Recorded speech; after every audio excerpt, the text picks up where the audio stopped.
बहुत जरूरी है। और जितनी सड़कों के बारे में, ग्रामीण सड़कों के बारे में, तो हर जगह का फिर जो हम लोग 7 निश्चय 2 के अंतर्गत किए कि शहरों में अगर दिक्कत हो रहा, बाईपास बनवाना होगा, जो भी करना होगा, एलिवेटेड बनाना होगा या जो कुछ भी करना होगा, उसके लिए भी डिपार्टमेंट ने किया है, उस पर को हम लोगों ने स्वीकृत कर दिया है कैबिनेट की तरफ से, और उस पर काम करने के लिए हम लोगों ने तय किया। उसी तरह से ग्रामीण क्षेत्रों में भी ये हम लोगों को देखना है कि जितना हर घर हम लोग पहुंचा दिए सड़क, लेकिन उसके अलावे और कोई जरूरत है कि कई गांवों को जोड़ करके कुछ उनको और बेहतर सुविधा होगी, तो 7 निश्चय 2 में भी हम लोगों ने किया। तो इन सब चीजों को जरा ठीक ढंग से देखना जरूरी है। और तो आप जानते ही हैं कि हम लोग सिंचाई के लिए जो प्रबंध कर रहे हैं कि भाई हर खेत तक सिंचाई का प्रबंध के लिए हम लोगों ने निर्णय लिया। अब उसके लिए जो भी जितना सर्वे करना था वो सारा काम पूरा हो गया, तब उसके लिए भी तो हम लोग को देखना पड़ेगा। और दूसरी एक और महत्वपूर्ण बात है, वो ये है कि आपदा की स्थिति होती है तो कितना ज्यादा आपदा प्रबंधन के लिए काम किया जा रहा है। याद करिए पहले क्या काम होता था, लेकिन आप याद करिए कि 2006 के बाद 7 में कितने जगहों पर कष्ट हुआ था, और उस समय से हम लोगों ने शुरू कराया।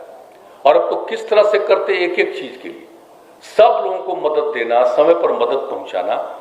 तो उसके बारे में भी हम कहेंगे कि जो भी उस समय जो आता है, उस समय बाढ़ और इस सब के समय में जो कुछ भी एरिया को देखा जाता है और उसके बारे में निर्णय ले लिया जाता है, तो एक बात हम आग्रह करेंगे सभी डीएम से कि भाई इस चीज को आप देखते जरूर रहिएगा कि अगर तय कर दिया कि कौन कौन लोग प्रभावित हुए, क्या हुआ, तो एक आध बार जा करके आप जरूर देख लीजिए। हम ये नहीं कहेंगे हर जगह पहुंचिएगा, लेकिन कहीं भी अचानक किसी गांव में जाकर के जो प्रभावित इलाका है उस इलाके को भी जरा जाकर के देख लिया करिए, ये हम आग्रह करें।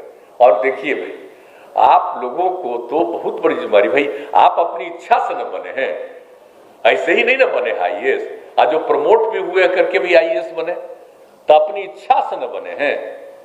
हम लोग राजनीति अपनी इच्छा से कर रहे हैं तो काम करना पड़ता है। उसी तरह से आप अपनी इच्छा से अधिकारी बने हैं तो ये नहीं सोचना पड़ेगा कि हमको ज्यादा काम करना पड़ता है, काम तो करना ही पड़ेगा। आप अपनी इच्छा से ना अफसर बने हैं, तो आपकी इच्छा न है, खुशी है ना जी, कि इस सब नहीं ना दिमाग में आएगा कि हमको जरा ज्यादा काम पड़ गया है इसलिए हमको दिक्कत हो रही है। अरे ज्यादा क्या काम कर पड़ेगा, चाहे जितना भी काम पड़े, इच्छा तभी न बने, इसलिए उसको जितना कीजिएगा। और आपको मालूम है, आप जो काम करते हैं तो क्षमा करिएगा, हम ये बात नहीं कहते हैं, इवन जो राजनीति करने वाले लोग हैं उनसे भी ज्यादा सम्मान काम करने वाले लोगों को गांव-गांव और शहर-शहर के लोग देते हैं। उन लोगों को लगता है कि भाई आकर के देख लिए, इन लोगों ने बहुत अच्छा काम किया, इसलिए आपकी बड़ी प्रतिष्ठा होगी। अब होती है, अभी भी तो बहुत प्रतिष्ठा है, बहुत काम कर रहे हैं।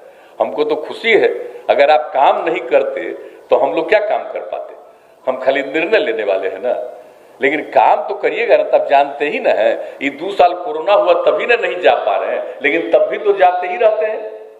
अभी हाल ही में कितना गर्मी में कितना जगह हम घुमाए, और सब जगह की स्थिति को देख करके आगे भी हम करते रहेंगे, हम छोड़ेंगे नहीं हमारा ये काम, हम तो जा करके देखते ही रहेंगे।